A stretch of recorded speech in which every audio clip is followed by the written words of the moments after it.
So it's September of 2024. Do you like the new wave, by the way? This is the blue wave that I've installed. And something has happened which I'm a bit upset about. The thing that's happened is something has died on my pedalboard. So for those who are familiar with the channel, or if you're not familiar with the channel, I use a TC Helicon Voice Like Play acoustic, hence the blue. The reason for that is I quite like the colour, but the other reason is that I used it on a gig and then I took it home and then I just turned it on as I normally do and I just got that. I just got a blue screen. It didn't come up with any words. It didn't come up with a menu. Plug stuff in, can't hear anything, no audio. I think the motherboard has died and I've used it for years and I'm very, very sad. So RIP to the TC Helicon. It's been amazing. They're hard to come by now. So if you've got hold of one, keep it, don't sell it because, yeah, it's a legend. Anyway, we move on and we move forward. And what this has made me realize is I do have another pedal that I can use with it. So on that basis, yep. This is now completely a Boss board.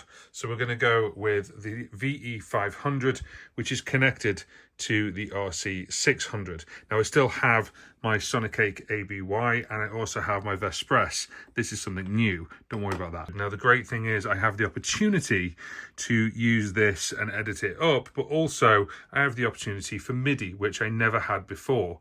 So my vocals are still going in, but as you can see, because I've got things on the top, this is sticking out massively at the moment, and then I'm going to be looking at some right-angled connectors just like these ones and then moving it down a little bit just so it doesn't obviously stick out with the pedal board. But yes, so the VE500 is now connected by both audio and MIDI to the RC600, and then that will go out to the main PA, and that's the pedal board that's happening right now. And then this thing, well, we'll talk about this thing in a different video. And if you want to get into looping, then the other thing I've got as well is I've got a looping course called How to Loop Like a Pro. The How to Loop Like a Pro course is now £48. Okay, I've changed it from US dollars to British pounds because of the system I'm using, but it's gone down to £48, which a friend of mine told me it's just around about $60. How to Loop Like a Pro is about the technique of looping, getting you into looping to begin with. And then I've got courses on the RC500, the RC600, should you wish to get them. So there's a link in the description box for that as well. Thank you very much, obviously, for sticking around and having a look at the new pedal board for the winter of 2024, and then I'll be going through this and showcasing obviously how I'm using it and what settings I've got for it as well in a separate video. Thanks very much. Of course I'm lying to you. We're going to talk about this right now. This is the new 4-way pedal by Stadium Music. Now, Stadium Music bring out these pedals which you attach on. This is a dedicated thing that you can actually put side by side on the RC600 and it fits flush. And think of it like two FS6 pedals. So you've got pedal A and pedal B here, and you've got pedal A and pedal B there. So number 1 and number 2. So what I've done is one of them is actually controlling the memories, just like the FS7 pedal did.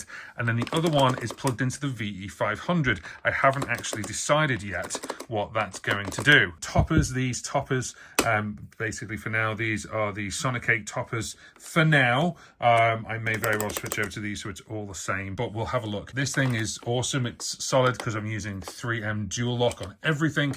So it's nice and tight, but also it's really solid. If you had a wider pedal board, you'd probably put this next door to this because it is actually designed to be flush against exactly the same. It even comes with a spacer when you get one, so you've got a little bit of a black gap. So thank you to Graham for sending this out to me. There's links in the description box for both the pedals and also for this 4-way controller.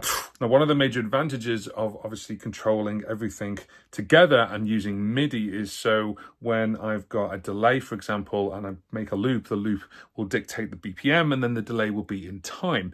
So something like that I've never really played with before. So it's going to open doors for me to be able to mess around with that a little bit.